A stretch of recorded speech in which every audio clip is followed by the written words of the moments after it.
off. A 900-unit apartment complex just got one step closer to breaking ground in downtown Columbia. Now, on Thursday, the Board of Zoning Appeals granted approval to the developer. News 19's Nate Stanley has details on what comes next for this project. I'm standing at the corner of Williams and Wheat Street. The proposed student housing complex would sit right here behind me and extend to UG Street. There's a gym and a gas station there. The people I spoke to say the change would be a welcomed one. It's exciting, to see the city doing what it's doing. That's how Johnny Holiday Baez, the owner of Holiday Barbershop, is feeling about the possibility of a new housing complex coming to UG Street.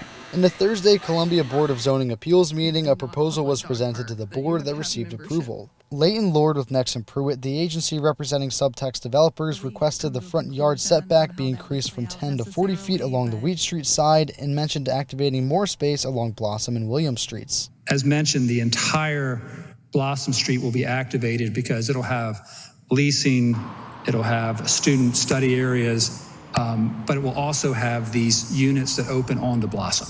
So we feel like Subtext has very creatively figured out a way not only to activate 60% of the street, but activate 100% of these two streets. And these are the two streets you'll really see coming into the project. According to Lucinda Statler, a planning administrator at the City of Columbia, now since the project received the Board of Zoning Appeals approval, the developers will need to get a certificate of design approval from the Design Development Review Commission. Additionally, she says, quote, they will also need to go to our Planning Commission because it's a residential project over a certain size. Because it has more than 24 units, it has to go to site plan review. She notes those applications have not been received yet from the city. Holiday says being on UG Street for the last 8 years, he's seen the area develop gradually, including a new hotel site that's recently begun construction. To see the growth over years, has helped me sustain, my business here, especially throughout the pandemic and everything else that has happened. Once again, the project still needs approval from the Design, Development, and Review Commission, as well as the Planning Commission. The Planning Commission's next meeting is on July 13th.